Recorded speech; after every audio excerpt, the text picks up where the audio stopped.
Good evening, students. Let us continue previous lecture further. In the last lecture, we studied the concept of hybridization, which was required to explain valence bond theory. Let us recap. We are studying formation of methane molecule on the basis of valence bond theory. This is ground state electronic configuration of carbon 1s2, 2s2, 2p2,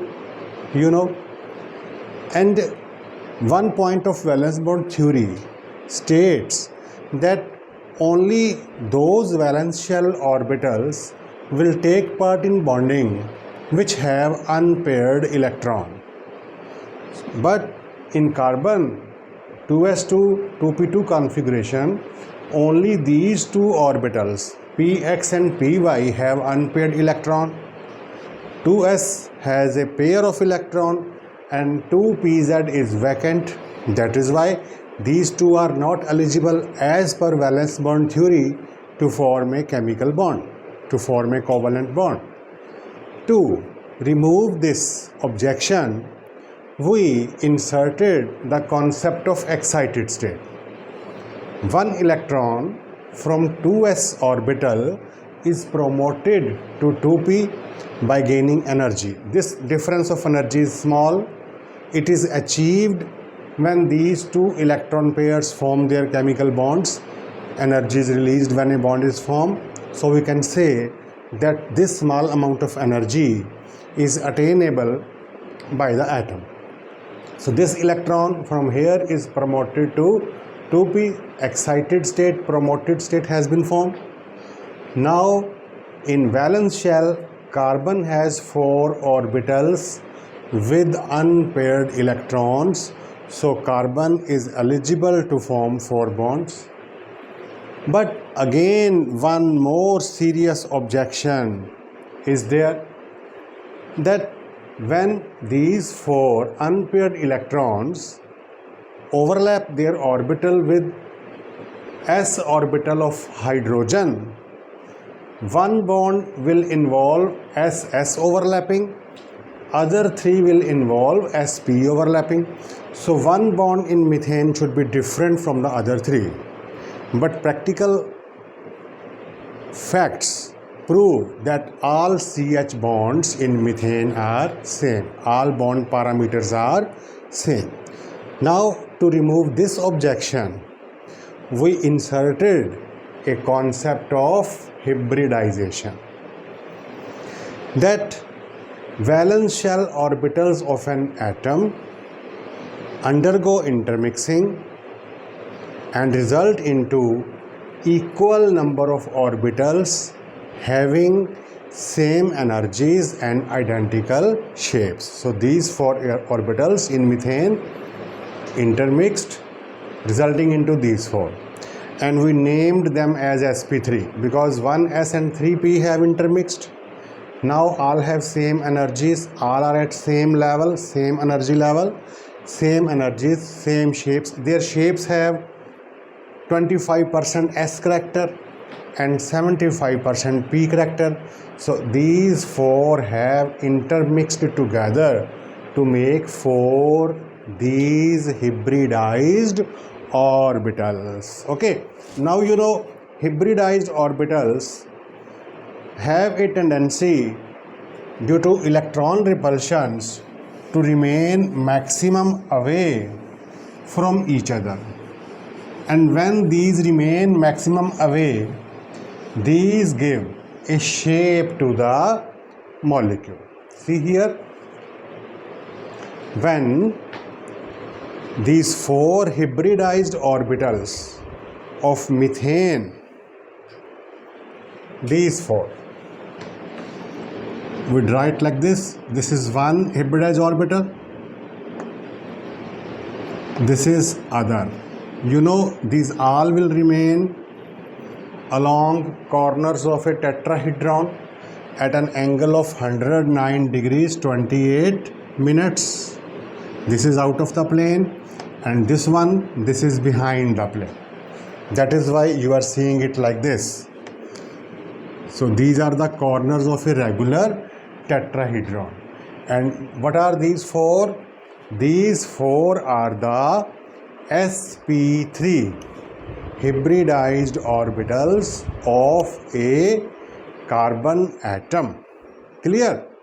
Now H atom has 1s1 Ec.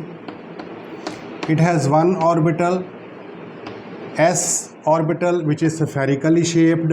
It has one unpaired electron. So by making it spin opposite like this, it overlaps with this hybridized orbital. This is sp3, this is s. We can call it sp3s sigma bond. Why sigma? Because overlapping is axial. This is one H atom, this is C atom. Similarly, another H atom. Similarly, other H atom. And in the same way, one more H atom. So 4 H atoms are making sigma bond with carbon. So all these bonds are aligned along the corners of tetrahedron. So the shape of methane molecule is tetrahedral. It was also explained by Weissenberg theory. And what is this? This is the orbital picture of methane. As I told you, hybridization is not a practical phenomenon. Nothing physical thing is it is. It is just a hypothetical concept to explain you the shapes of molecules. So this is all about shape of methane molecule. Now let us study shape of ethane molecule.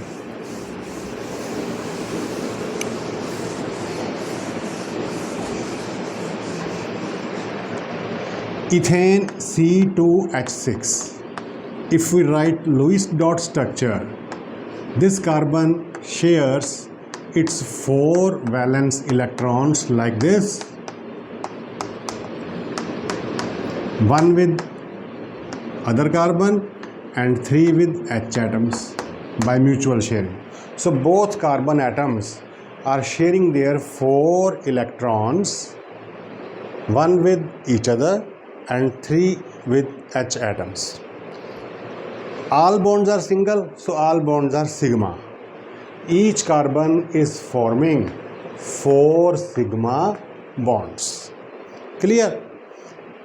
In a same way, just we learned earlier in case of methane, in methane also carbon was forming 4 single bonds, 4 sigma bonds. So carbon was sp3 hybridized. Here also carbon will be sp3 hybridized. Both C atoms are sp3 hybridized. Now how we shall draw its orbital picture? This is one sp3 hybrid orbital of this carbon. This will be other at an angle of 109 degree 28 minutes. You can call it 109.5 also. This is third out of the plane and fourth one is behind the plane. Clear? It is tetrahedral. I have rotated it at 90 degrees. This is one C atom. This is other C atom. sp3 hybrid of this atom undergo axial overlapping. So this is sp3 overlapping, resulting into formation of sigma bond. Clear? This is other sp3 hybrid at tetrahedral angle.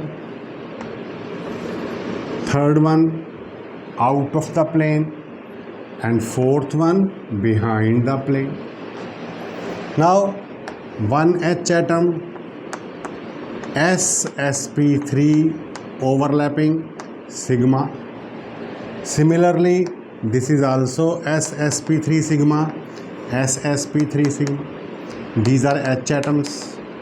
Clear? In similar manner, sp3s overlapping sp3s, sp3s. So this is ethane molecule. If we draw only lines C sigma, C single bond C sigma, this sigma is sp3, sp3. But these sigma are sp3s.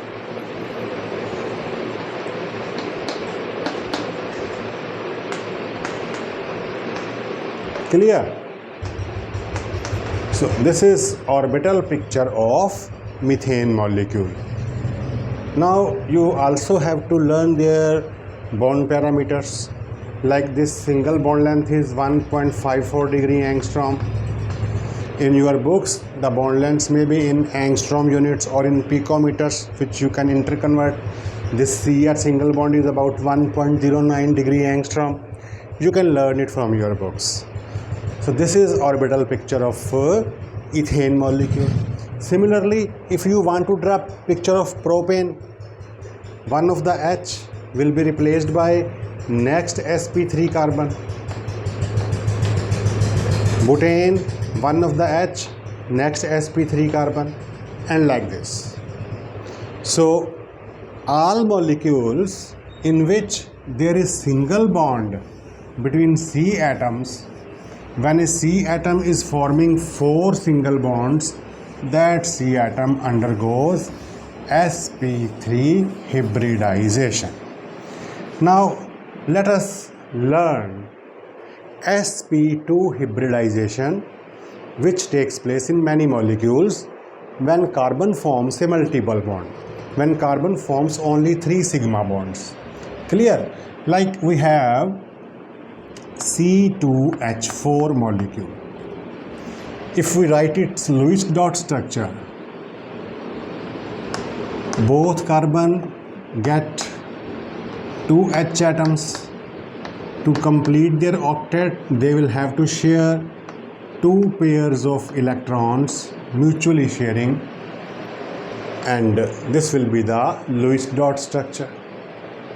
Now here carbon is forming a double bond, and you know that sigma bond cannot be more than 1. In this double bond, one bond is sigma and other is pi. This CH bond is also sigma. So you see each carbon atom is forming 3 sigma bonds. Unlike methane, unlike ethane, in methane and ethane each carbon was forming 4 sigma bonds, but here each carbon is forming 3 sigma bonds. So only 3 orbitals of valence shell need to be hybridized. Let us draw their energy diagram once again. As we learnt yesterday, this is ground state electronic configuration of carbon. 1s2, valence shell is 2s2, 2p2, 2s2, 2p2. P subshell has 3 orbitals, px, py, pz. Okay, and according to ground state configuration, carbon has only 2 unpaired, so carbon cannot form 4 bonds. To explain this, we used excited state, that one electron from 2s jumps into 2p, making 4 unpaired electrons. This is now excited state.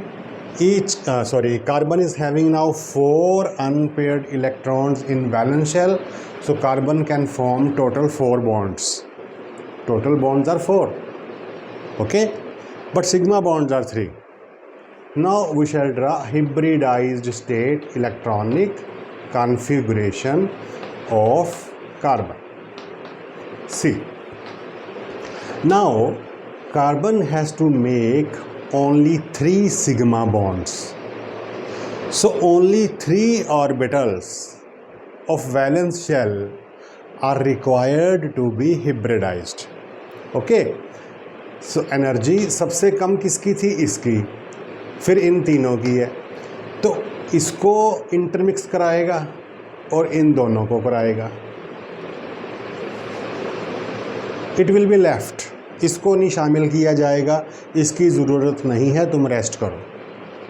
सिर्फ 3 ही चाहिए to form sigma bond. बात समझ में आ रही? ठीक है। So this orbital pz कह लो, px कह लो, py, तीनों में से एक, ओके कोई भी हो सकता है, जरूरी नहीं z हो, y हो या x हो, वो तो रिलेटिव है ना। किसी को भी हम x मान सकते हैं, z मान सकते हैं। तो मान लो मैं इसको z बोल देता हूँ, this is px, this is py, this is pz, let us call it pz। तो pz ऑर्बिटल रह गया अनहाइब्रिडाइज्ड, इसको हिब्रिडाइजेशन में इन्वॉल्व नहीं किया, इसकी ज़रूरत नहीं है। इन तीनों को मिक्स कर लिया, ओके। तो इन तीनों की एनर्जीज भी सेम हो गई, इन तीनों की शेप्स भी सेम हो गई। जिनकी एनर्जी ज़्यादा है थोड़ी कम हो गई, कम की थोड़ी ज़्यादा होगी, एवरेज हो गया, मीन हो गया। तो दोनों लेवल्स के बीच में एक नया लेवल बना देते हैं, उस पर हम 3 ऑर्बिटल बना देते हैं। मिक्स होने से पहले it was s orbital, these two are px and py। Now कोई s नहीं है, कोई p नहीं है, उनके नाम भी चेंज हो गए। अब एक s और 2 p मिक्स हुए हैं, इसका नाम है sp2। It will also be called sp2, it also be called sp2 hybridized orbital. बात समझ में आई? इनकी शेप्स भी चेंज हो जाएंगी। ये जो है जिसको इन्वॉल्व नहीं किया, ये वैसे का वैसा ही है, ये sp2 नहीं है, ये pz ही है। इसकी शेप भी ओरिजिनल जो इसकी थी वही है, ठीक है। अच्छा, अब इनकी शेप्स कैसी होंगी? अब sp2 में यू सी 3 लोग हैं, एक s और 2 p, 33% s character, 66% you can say p character. और कैसी शेप बनेगी? आप कह सकते हो एक s है और 2 p हैं, मिक्स हुए हैं, और एक कंडीशन थी हिब्रिडाइजेशन की कि जितने मिक्स होते हैं उतने ही नए बनते हैं। 3 मिक्स हुए हैं, 3 नए बनेंगे। तीनों की शेप में 33% s का फील आएगा, 66% p का। 3 ऐसे बन गए। आई बात समझ में? अब अगली बात कि तीनों जो हैं तो इलेक्ट्रॉन्स ही है ना, रिपल्शन तो कर रहे हैं। एंड वेस्पर थ्योरी भी बोलती है कि they will tend to remain maximum away from each other. अब 3 लोग मैक्सिमम अवे कैसे रहेंगे? That you know, trigonal planar. एक अपना अलाइनमेंट इस एक्सिस पे कर ले, दूसरा ऐसे हो जाए, तीसरा ऐसे हो जाए, और ये बॉन्ड एंगल जो होएगा वो क्या होएगा? 120 डिग्री। और इसके कॉर्नर्स को मीट कर दें तो इस अरेंजमेंट को हम बोल सकते हैं ट्राइगोनल प्लेनर। ये एक प्लेन पे ही है, ये हमारे बोर्ड के ऊपर ही है, आपकी स्क्रीन के ऊपर ही है, ठीक है। तो एक कार्बन जब sp2 हिब्रिडाइजेशन किया तो उसकी शक्ल ऐसी हो गई। जब sp3 करता था तो टेट्राहीड्रल 4 होते थे, चारों इन्वॉल्व हुए। अब एक को इन्वॉल्व नहीं किया। अब देखो, जिसको इन्वॉल्व नहीं किया वो कहाँ है? इसमें उसको भी तो दिखाओ। उसकी शेप जो है वो वैसे की वैसी है, p का p है, वो डबल डम्बल, वो यहाँ पे है। कहाँ है? उसकी एक लोब इस तरफ प्लेन के, दूसरी प्लेन की बैक पे। अगर हम दिखाना चाहें तो दिखा भी सकते हैं ऐसे, बट आपको ये प्लेन के इस तरफ नज़र आना चाहिए और ये प्लेन के बिहाइंड, ठीक है। तो ये जो लंबा सा मैंने दिखा दिया, ये अनहिब्रिडाइज्ड p ऑर्बिटल है। इसके पास भी अनपेयर्ड इलेक्ट्रॉन है। वैलेंस बॉन्ड थ्योरी के अकॉर्डिंगली ये भी बॉन्डिंग कर सकता है, because it is having unpaired electron, it belongs to valence shell, it have comparable energy. Condition satisfy कर रहा है ये, ठीक। ये तीनों जो हैं मिक्स हो चुके हैं, हिब्रिडाइज्ड, ये भी बॉन्डिंग कर सकते हैं। बट डिफरेंस ये है कि जो हिब्रिडाइज्ड हैं वो बनाएंगे सिग्मा बॉन्ड, सबसे पहले वो बॉन्डिंग करेंगे। स्ट्रॉन्ग बॉन्ड बनाएंगे। इसकी बारी बाद में आएगी अनहिब्रिडाइज्ड की। यहाँ तक समझ में आया? Now let us learn the orbital picture of this molecule. इस मॉलिक्यूल का नाम क्या होता है? 2 कार्बन है इथ, डबल बॉन्ड है ईन। आपने 11th अपने ऑर्गेनिक में 10th में किया होगा, इथीन मॉलिक्यूल। हाँ, तो अब देखते हैं इथीन की जो शेप है, ऑर्बिटल पिक्चर है, वो कैसे बनेगी। ओके, लेट अस सी। तो ये मैं हटा रहा हूँ हम यहाँ से, या ये आपको समझ में आ गया?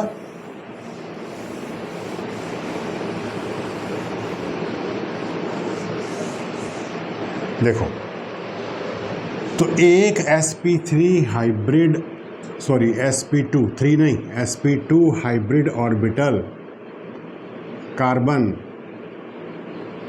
ऐसा देखने में, अभी हमने जो मैंने इरेज किया वो ऐसा था। ये sp3 120 के एंगल पे, और एक जो ये लोब आपकी तरफ है, ये बिहाइंड द प्लेन है, ये अनहिब्रिडाइज्ड है। ठीक है, इसकी ना तो शेप चेंज हुई है, ना इसकी एनर्जी चेंज हुई है, इसको इन्वॉल्व नहीं किया ये वाला, दिस, ये दोनों और ये एक मिलके 3, ये वो 3 हिब्रिडाइज्ड है मोटे मोटे। ये जो है ये अनहिब्रिडाइज्ड है। आई बात समझ में? ये एक sp2 हिब्रिड कार्बन है, दूसरा sp2 भी सेम ही होगा, वो मैं यहाँ बना देता हूँ। दूसरा sp2 भी सिमिलरली, ये उसका हिब्रिडाइज्ड, ये दूसरा हिब्रिडाइज्ड, ये तीसरा हिब्रिडाइज्ड। तीसरा sp2 हिब्रिडाइज्ड इसके साथ एक्सियल ओवरलैपिंग कर गया। ये sp2 इस कार्बन का लेफ्ट वाले का, ये sp2 राइट वाले का, आपस में एक्सियल ओवरलैपिंग किए। कौन सा बॉन्ड बना? सिग्मा। ठीक, जैसे इसके पास एक अनहिब्रिडाइज्ड है, वैसे ही उसके पास भी एक अनहिब्रिडाइज्ड है। ये दोनों लोब्स इस तरफ हैं, ये दोनों लोब्स पीछे हैं। ठीक है, अब 2H इधर, 2H इधर, ये H एटम S ऑर्बिटल, ये H atom S orbital. H के S की कार्बन के sp2 के साथ एक्सियल ओवरलैपिंग हुई, सिग्मा बॉन्ड बना। इन द सेम वे ये भी सिग्मा बॉन्ड बना, सिमिलरली। ठीक है, तो सारे सिग्मा बॉन्ड बन गए, 1 2 3 4 5 सिग्मा बॉन्ड बन गए। अब ये दोनों, ठीक है, इनके पास भी एक एक अनपेयर्ड इलेक्ट्रॉन है। They also want to overlap, want to form a bond, but problem ये है कि बीच में एक बॉन्ड बन चुका है। अब ये ऐसे नहीं आ सकते, एक्सियल ओवरलैपिंग नहीं कर सकते, तो साइड से ये थोड़ा थोड़ा पास होते हैं, कोशिश करते हैं। तो क्या होएगा? थोड़ा सा ऊपर से ओवरलैपिंग होएगा, थोड़ा सा नीचे से। आपको बताया था कल भी कि ऐसे जब 2 p orbital positive positive negative negative lobes आएंगी, तो यहाँ से कुछ ओवरलैपिंग होएगी ना। यहाँ पे वो दूर दूर दिखाया, पास नहीं कर सकता मैं, तो ऐसे मैंने ये वेवी लाइन से आपको समझाने की कोशिश करी है कि ये यही चीज़ है। ठीक है, ओवरलैपिंग 2 प्लेसेस पे हुई है, बट बॉन्ड कितने बने हैं? एक। This is 1 bond and this bond is called pi bond. ये पाई 2 पाई नहीं है, 2 ओवरलैपिंग से एक पाई बॉन्ड एडिशनल बॉन्ड बना है, जो सिग्मा बॉन्ड को और मजबूती प्रोवाइड करेगा। जब बॉन्ड डिसोसिएट होएगा तो पहले पाई टूटेगा, वीक है, आगे आप केमिकल रिएक्शंस में ये पढ़ोगे। ठीक है भाई, तो ये सी, तो this is orbital picture of this ethene molecule. अब अगर हम लाइंस बनाएं ओनली, ये हटा दें ऑर्बिटल्स, सिंपली लाइंस ड्रॉ करें, तो लाइंस शो कर रही हैं आपको कौन सा bond? Sigma bond, sp2 sigma, sp2s, क्योंकि डिफरेंट है इसकी बॉन्ड लेंथ और इन चारों की बॉन्ड लेंथ डिफरेंट होएगी, कितनी है नोट करो बुक्स में से, ठीक है। देन इसका जो ऑर्बिटल था, इसका जो ऑर्बिटल था, ऊपर से नीचे से आगे से पीछे से ओवरलैप हुआ, आपने पढ़ा अभी, एक पाई बॉन्ड बना है, मल्टीपल बॉन्ड बना है, ठीक है।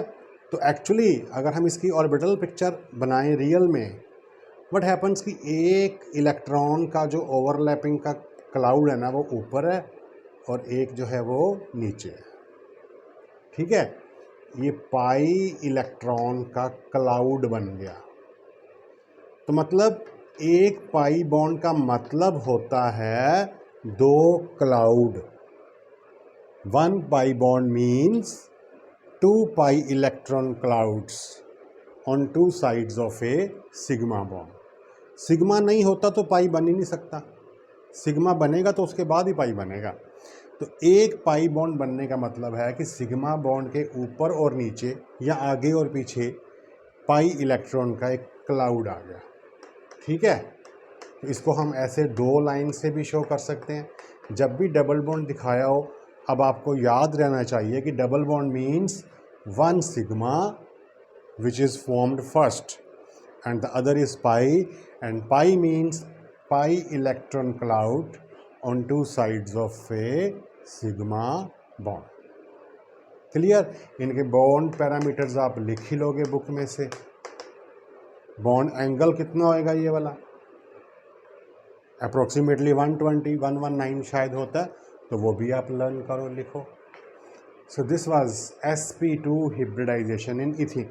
जहाँ पे भी जिस किसी मॉलिक्यूल में भी कार्बन ने डबल बॉन्ड बनाया, जहाँ भी किसी के भी साथ कार्बन ने कार्बन के साथ डबल बॉन्ड बनाया, या हो सकता है कार्बन O के साथ डबल बॉन्ड बनाए, C डबल बॉन्ड हो, कार्बोक्सिलिक एसिड्स में होता है, अल्डिहाइड्स में होता है, फॉर्मेल्डिहाइड में, कीटोन्स में होता है, सो मैनी कंपाउंड्स। तो कार्बन का डबल बॉन्ड ऑक्सीजन के साथ, कार्बन के साथ, किसी और के साथ, सल्फर के साथ, जब भी बनेगा डबल बॉन्ड एक, तो carbon will have to undergo sp2 hybridization, क्योंकि उसको एक अनहिब्रिडाइज चाहिए फॉर पाई बॉन्डिंग, ठीक है। तो now let us learn sp hybridisation. तो ये आपको समझ में आ गया, तो अभी समझ लो, फिर आप उसको कंपेयर भी कर सकते हो, तो तीनों आपको फिर लर्न हो जाएंगी। तो C once again C2H2 molecule है एक, इसका नाम होता है इथाइन, इज इट। इसकी अगर हम लुईस डॉट स्ट्रक्चर पहले ड्रा करें, ऑक्टेट पूरा करें, तो क्या बनेगी, दोनों C के पास एक एक H दे देते हैं सिमेट्रिकली, शेयर्ड पेयर, और हर C के 3-3 इलेक्ट्रॉन पड़े हैं। अभी ऑक्टेट पूरा करना है तो क्या करें भाई, दोनों आपस में 3-3 पेयर शेयर कर लेंगे, ठीक है। तो कौन सा बॉन्ड बन गया, ट्रिपल, क्लियर। अब आपको पता है कि पहला बॉन्ड जो बनता है सिंगल बॉन्ड, पहला बॉन्ड वो क्या होता है, सिग्मा, और जो एक्स्ट्रा बॉन्ड है वो हमेशा क्या होता है, पाई। इसका मतलब ये बॉन्ड तो पक्का सिग्मा है, ये भी सिग्मा है। इस ट्रिपल बॉन्ड के अंदर एक सिग्मा है और बाकी के दोनों क्या हैं, पाई। मैंने सिमेट्रिकली सेंटर वाले को सिग्मा दिखा दिया, बाकी दोनों को पाई दिखा दिया। अब अगर आपसे पूछा जाए कि कार्बन एटम ने, एक कार्बन एटम लेफ्ट वाले कार्बन ने सिग्मा बॉन्ड कितने बनाए हैं, टोटल बॉन्ड तो ऑफ कोर्स 4 बनाए हैं, कार्बन की वैलेंसी 4 है, बट सिग्मा बॉन्ड कितने बनाए हैं, how many sigma bonds have been form, the answer will be only 2। इस कार्बन ने भी सिग्मा कितने बनाए हैं, 2, और सिग्मा बॉन्ड बनाते हैं हिब्रिडाइज्ड ऑर्बिटल्स। फिर एक बार ग्राउंड स्टेट EC, उसको हमने कन्वर्ट कर दिया किसमें, एक्साइटेड स्टेट EC में। अब यहाँ से थोड़ा चेंज करते हैं स्टोरी को। अब कार्बन ने सिग्मा बॉन्ड ओनली 2 बनाने हैं, ठीक है। तो कार्बन को सिर्फ 2 ही हिब्रिडाइज्ड ऑर्बिटल चाहिए। टोटल वैलेंस शेल में ऑर्बिटल 4 हैं, चारों के पास अनपेड इलेक्ट्रॉन भी है, लेकिन सिग्मा बॉन्ड तो 2 बनाने हैं, तो चारों की ज़रूरत नहीं है, सिर्फ इसकी और इसकी ज़रूरत है एनर्जी वाइज। एनर्जी इसकी कम थी इसलिए इसको छोड़ नहीं सकते, इसको ले लिया, इसको ले लिया, दैट्स ऑल। इन दोनों को छोड़ दिया, ठीक। ये दोनों वहीं रह गए जहाँ थे। तो हिब्रिडाइज्ड स्टेट में ये दोनों पी वाई कह लो, पी जेड कह लो, वैसे के वैसे छोड़ दिए, इनको इन्वॉल्व नहीं किया।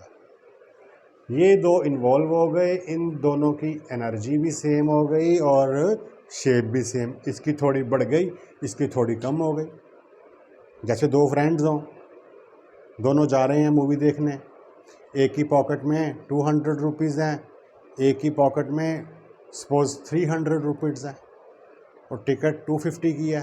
वो कहते हैं कोई नहीं यार, तू 300 डाल, मैं 200 डालता हूँ, 500 हो गया, 2 टिकट आ जाएंगी। तो जिसके 200 थे उसको फ़ायदा हो गया, उसके पैसे बढ़ गए। जिसके 300 से उसको थोड़ा लॉस हो गया, है ना। तो ऐसे ही जब अप्रोक्सीमेशन किया, जब आपस में हिब्रिडेशन किया, तो फिर दोनों की एनर्जी सेम हो गई है, दोनों सेम लेवल पे आ गए हैं। अब इनका शेप भी सेम हो गई, एनर्जी भी सेम हो गई, और इनके नाम भी बदल गए। अब इसका नाम क्या होगा? एक एस और एक पी है, मतलब 50% एस 50% पी, इसका नाम है एस पी। इसका नाम भी क्या बन गया? S P.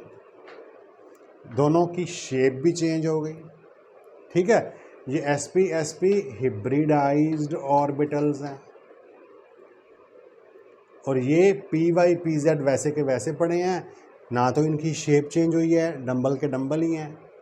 ये वाई एक्सिस के अलॉन्ग है, वो जेड एक्सिस के अलॉन्ग है, आपस में परपेंडिकुलर है। एनर्जी भी इनकी जितनी थी पहले वही है। So these two are unhybridized orbitals, ठीक। मतलब एक ऐसे है, दूसरा उसके परपेंडिकुलर है। इन दोनों की शेप क्या बनी? इन दोनों की शेप में अब 50% तो स्फेरिकल करेक्टर होएगा, 50% डंबल, ठीक। और due to repulsions they will remain maximum away, और दो अवे कैसे रहेंगे? आपस में opposite at an angle of 180 degree. मतलब एक ये बना देते हैं हम और एक ये बनाते हैं।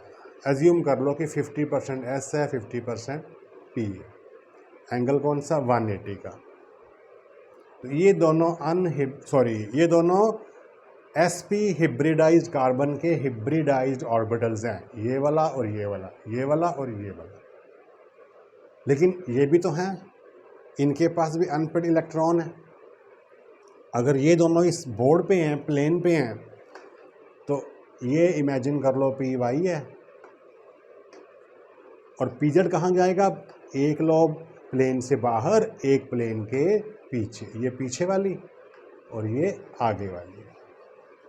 इसको मैं डार्क कर देता हूँ, ये अनहिब्रिडाइज्ड डंबल शेप वाला है।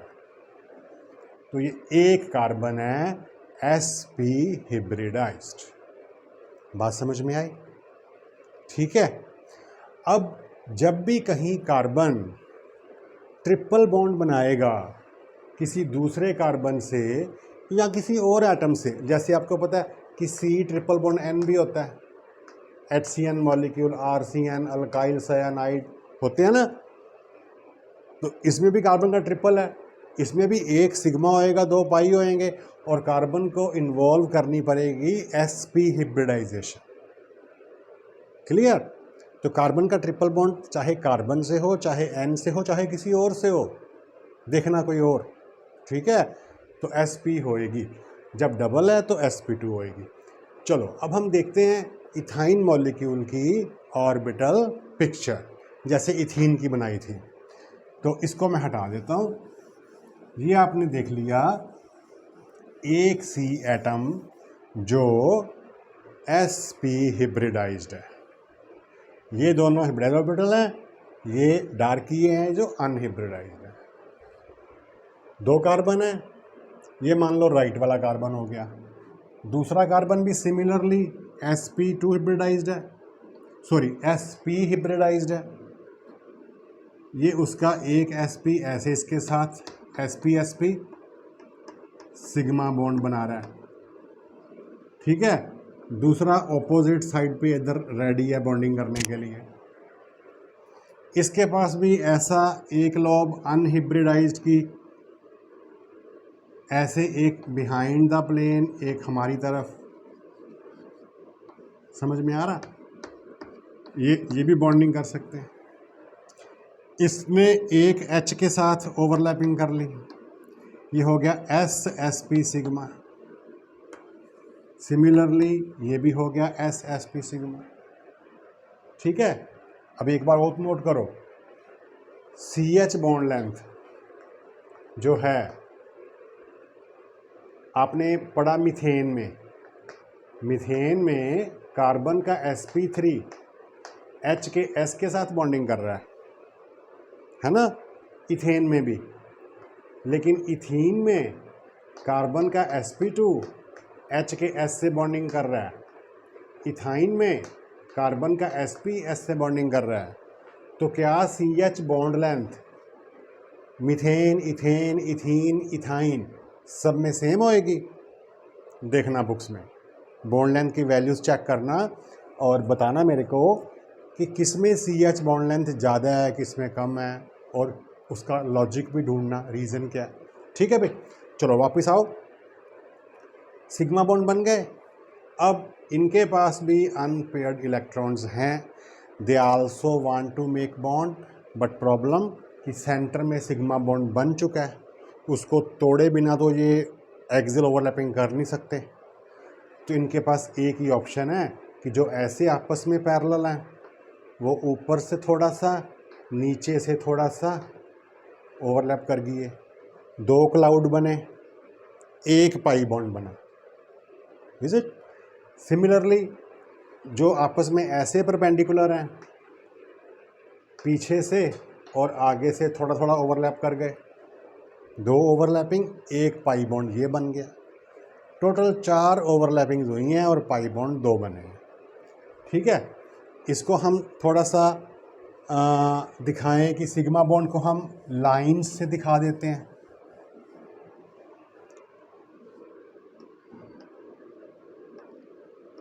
HCCH ये सारे सिग्मा बॉन्ड मान लें। तो पाई बॉन्ड के लिए एक ये p ऑर्बिटल है और ये p ऑर्बिटल है। तो ऐसे आपको अगर समझ में आता है ना। फिर आपको ये भी बताया था कि पाई का मतलब होता है क्लाउड, इलेक्ट्रॉन का क्लाउड ऊपर और नीचे। अब यहाँ अगर हम क्लाउड से शो करें HCCH, तो मतलब ऊपर भी क्लाउड है, नीचे भी क्लाउड है, पीछे भी क्लाउड है, आगे भी क्लाउड है। किस चीज़ का? पाई इलेक्ट्रॉन का। मतलब sigma bond, carbon carbon sigma bond जो इथाइन में होता है, उसके ऊपर नीचे आगे पीछे पाई इलेक्ट्रॉन का क्लाउड रहता है। जब आप केमिकल प्रॉपर्टीज़ पढ़ोगे ऑर्गेनिक में, ये बातें आपको काम आएंगी कि जब कार्बन कार्बन सिंगल बॉन्ड है सिग्मा, उसके ऊपर नीचे कोई क्लाउड नहीं है, डबल में, ट्रिपल में, ठीक है ना। अच्छा, तो जो ट्रिपल बॉन्ड है, इट मीन्स वो ऊपर नीचे आगे पीछे चारों तरफ से पाई इलेक्ट्रॉन क्लाउड से घिरा रहता है ना। सिग्मा बॉन्ड तो गुम ही हो गया पाई इलेक्ट्रॉन्स के क्लाउड में, ठीक है। और ट्रिपल बॉन्ड की बॉन्ड लेंथ, CH की बॉन्ड लेंथ, बॉन्ड एंगल तो 180 दिख ही रहा है, तो ये आप लर्न करो, ठीक है। तो मीथेन, इथेन, इथीन, इथाइन की ऑर्बिटल पिक्चर ये हो गई। ऑर्गेनिक केमिस्ट्री में हम इसी को यूज़ करके बेंजीन की भी करेंगे। अगर आप चाहो तो अभी भी कर सकते हो। बेंजीन में C6H6 फार्मूला होता है और बेंजीन में each carbon gets sp2 hybridisation, आप कर सकते हो, ठीक है। ऐसे ही HCN, HC triple bond N में देखो, फिर फॉर्मेल्डिहाइड के देख लो, HCH double bond O formaldehyde में देख लो। और भी जितने भी मॉलिक्यूल्स हैं, वेस्पर थ्योरी में आपने कितने मॉलिक्यूल्स पढ़े हैं? जितने भी मॉलिक्यूल्स हैं, किसी भी मॉलिक्यूल का देखो और कोशिश करो उसकी समझने की हिब्रिडाइजेशन। किसी में कोई डाउट आता है यू कैन आस्क फॉर। ठीक है, तो आज हमने अप्रॉक्सीमेटली फिनिश कर लिया, ऑलमोस्ट फिनिश कर लिया the topic of hybridization in detail. ठीक है, now learn it from home and try to give answers of conceptual questions. See you tomorrow. Till then, goodbye. Thank you.